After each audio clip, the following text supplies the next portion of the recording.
अस्सलाम स्टूडेंट मेरे पास है क्वेश्चन नंबर 15। तो क्वेश्चन नंबर 15 की स्टेटमेंट क्या है, सबसे पहले हम वो रीड करते हैं। In the kites P Q R S, P Q equal है क्यू आर के, क्यू एस इक्वल है आर एस के, triangle Q P R 42 degree and triangle P S R 64 degree. Calculate हमने क्या करना है, ट्राइंगल पी आर एस और दूसरा है ट्रायंगल पी क्यू आर। तो स्टूडेंट सबसे पहले हम काइट्स बना लेते हैं। काइट्स बनाएंगे फिर हमें क्लियरली पता चलेगा कि हमने फाइंड क्या करना है। तो यहाँ पे मैं जल्दी से काइट की शेप बना लेता हूँ। तो काइट की शेप हम सबसे पहले यहाँ पे बना लेंगे। चलें जी।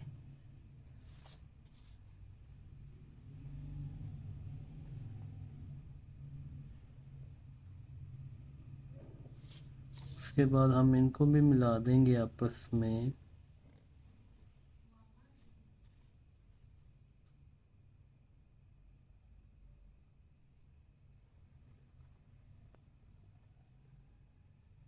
जी स्टूडेंट जी, मैंने काइट्स की शेप बना ली। इसका नाम क्या है, पी क्यू आर एस। मैं रख लेता हूँ पी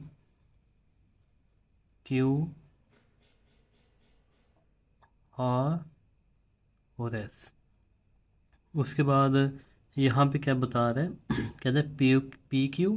देखिए पी क्यू और क्यू आर ये साइडें दोनों जो है ना ये इक्वल हैं। सही। उसके बाद क्या कह रहा है पी एस। देखिए पी एस, यहाँ पे मैं दो निशान लगा लेता हूँ। ये किसके इक्वल है, आर एस के। और ये वाली दो साइडें इक्वल हैं। उसके बाद क्या कह रहा है ट्राइंगल क्यू पी आर।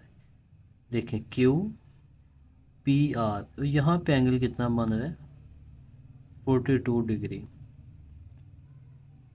और उसके बाद and triangle P S R. देखिए पी एस आर और यहाँ पे एंगल बन रहा है हमारा 64 डिग्री। और कैलकुलेट हमने क्या करना है, जो एंगल हमने कैलकुलेट करने हैं ना उनको मैं थोड़ा सा डार्क कर लेता हूँ लेड पेंसिल के साथ। सबसे पहले एंगल हमने कौन सा फाइंड करना है, पी आर एस। देखिए पी आर एस, चलें सॉरी, पी आर एस। एक हमने इसका ये वाले एंगल निकालना है, एक ये एंगल निकालना है पी आर एस। और दूसरा एंगल हमने कौन सा निकालना है, पी क्यू आर। दूसरा ये वाला एंगल हमने निकालना है। ये इसको मैं थोड़ा सा डार्क कर लेता हूँ ताकि हमें इजीली ये समझ आ जाए। ये दो एंगल हमने निकालने हैं। तो स्टूडेंट यहाँ पे सबसे पहले अगर मैं बात करूँ इसका जो फर्स्ट क्वेश्चन है, तो फर्स्ट क्वेश्चन मेरे पास इसका ये है कि मैंने फाइंड करना है ट्रायंगल पी आर एस। तो देखें पी आर एस, देखें इन दो लाइन का मतलब क्या है। इन दो लाइन का मतलब है कि इस लाइन के बिल्कुल सामने ये एंगल बन रहा है और इस लाइन के बिल्कुल सामने ये एंगल बन रहा है। वो यहाँ पे बताना ये चाह रहा है कि जो वैल्यू इस एंगल की होगी वही वैल्यू इस एंगल की होगी। तो हमने एंगल आर फाइंड करना है। सही है, हमने एंगल आर फाइंड करना है। तो इन दोनों एंगल का नाम मैं आर रख लेता हूँ, इसका नाम भी आर रख लेता हूँ, इसका नाम भी आर रख लेता हूँ। देखिए ये स्टूडेंट मेरे पास एक ट्राइंगल नहीं बन जाएगी, तो मैं यहाँ पे लिख दूँगा ट्राइंगल का सम तो मेरे पास 180 डिग्री होता है। तो आर प्लस 64 इक्वल आ जाएगा 180 डिग्री के। यहाँ पे 2r हो जाएगा और 64 इक्वल की दूसरी साइड पर जाके ये सब्ट्रैक्ट हो जाएगा। तो भी इससे मैं सब्ट्रैक्ट कर लेता हूँ। तो यहाँ पे लिखूँगा 180 माइनस 64, तो इसका आंसर आ जाएगा 116। तो यहाँ पे आ जाएगा 2r और यहाँ पे आ जाएगा 116 और फिर 2 इधर आके क्या हो जाएगा, डिवाइड हो जाएगा। तो 2 से मैं इसको डिवाइड कर देता हूँ। तो मेरे पास r का आंसर कितना आ जाएगा, 58। आर का पूरा नाम क्या था मैं वो लिख देता हूँ, ट्राइंगल पी आर एस। वो मेरे पास एंगल आ गया 58। ये मेरे पास इसका आंसर आ गया स्टूडेंट। तो स्टूडेंट इसका मतलब है कि ये आर वाला एंगल मेरे पास कितना आ गया, ये भी 58 है और ये वाला भी 58 है। उसके बाद अगर मैं इसका सेकंड क्वेश्चन करूँ, सेकंड वाला मेरे पास कौन सा है, ट्रायंगल पी क्यू आर। देखिए इस लाइन के सामने ये वाला एंगल और इस लाइन के सामने ये वाला एंगल, तो देखिए यहाँ पे 42 एंगल बना, तो यहाँ पे भी कितना बनेगा हमारा एंगल 42। मैंने कहा था कि जो लाइन इक्वल है उसके बिल्कुल सामने वाला देखना है, तो इस लाइन के बिल्कुल सामने ये है, इस लाइन के बिल्कुल सामने ये है, लेकिन यहाँ पे एंगल पहले से ही बना है, इसलिए जो एंगल यहाँ पे बना होगा वही एंगल यहाँ पे बनेगा, और इसको एंगल क्यू का नाम दे देते हैं। तो ये मेरे पास एक ट्रायंगल बन जाएगी, तो ट्रायंगल का सम 180 डिग्री की इक्वल होता है। तो यहाँ पे मैं लिख लेता हूँ 42 प्लस एंगल क्यू इक्वल आ जाएगा 180 डिग्री, और इनको ऐड करेंगे 4 और 8, 84 हो जाएगा। यहाँ पे एंगल क्यू आ जाएगा, यहाँ पे आ जाएगा 180 डिग्री, और यहाँ पे एंगल क्यू आ जाएगा, और 180 डिग्री इक्वल की दूसरी साइड पे जाकर हो जाएगा सब्ट्रैक्ट। तो इनका मैं आंसर चेक कर लेता हूँ, 180 माइनस 84, इसका आंसर मेरे पास आ जाएगा 96।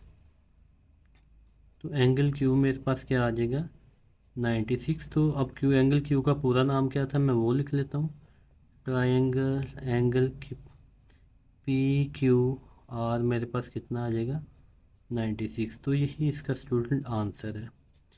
जी स्टूडेंट, उम्मीद करता हूँ कि आप लोगों को क्वेश्चन नंबर 15 की समझ आई होगी। अभी हम चलते हैं नेक्स्ट क्वेश्चन की तरफ। जी स्टूडेंट, तो नेक्स्ट क्वेश्चन नंबर 16 मेरे पास क्या है, in the diagram the large kites ABCD is divided into 3 smallest kites, the smallest kites ABEF। देखिए ABEF, और उसके बाद and AFGD are identical given that. तो यहाँ पे क्या लिखे BAF। देखिए BAF यहाँ पे एंगल बना है, सॉरी BAF, तो ए पे एंगल बना 42 डिग्री का, और ABC अच्छा जी ABC, तो सी ये स्टूडेंट थोड़ा सा मैं आपको अगर ऊपर करके दिखा दूँ, चलें जी, AB और C यहाँ पे एंगल बना है 118। कैलकुलेट हमने क्या करना है BCD। देखें BCD मतलब कि हमने ये वाला एंगल कैलकुलेट करें, इसे मैं डार्क कर देता हूँ। तो ये स्टूडेंट, तो ये वाला एंगल हमने फाइंड करना है, तो ये हम कैसे निकालेंगे। अच्छा जी स्टूडेंट, सबसे पहले हमें पता है कि काइट्स के अंदर हमने ये सीखा था कि ये वाला एंगल और ये वाला एंगल ये दोनों इक्वल होंगे। अगर ये 118 है तो ये भी कितना हो जाएगा 118 हो जाएगा, और अगर ये 42 एंगल है तो ये भी कितना हो जाएगा, ये भी मेरे पास 42 बन जाएगा। और अब देखें यहाँ पे इसके कितने कार्नर बन रहे हैं 1 2 3 और 4, तो ये मेरे पास स्टूडेंट क्वाड्रिलेटर नहीं बन जाएगी। मैंने आपको बताया क्वाड्रिलेटर का कंसेप्ट मैंने आपको दिया था, क्वाड्रिलेटर। चलें, ये मेरे पास क्वाड्रिलेटर ट्रायंगल बन जाते हैं, तो मैं यहाँ पे लिख लेता हूँ क्वाड्रिलेटर का सम होता है 360 के इक्वल। तो यहाँ पे मैं लिखता हूँ 42 प्लस ये वाला angle 42 plus 42 118 plus 118,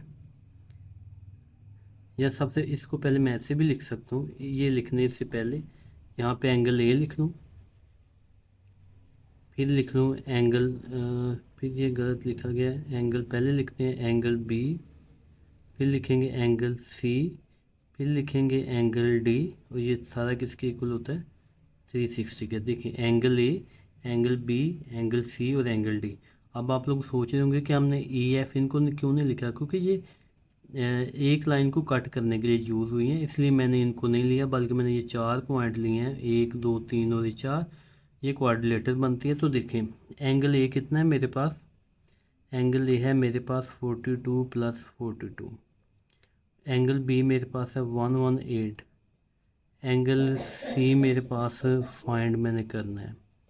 angle D है मेरे पास 118 और यहाँ पे लिख देंगे 362। तो मैं कैलकुलेटर से इन तमाम वैल्यू को ऐड कर लेता हूँ। 42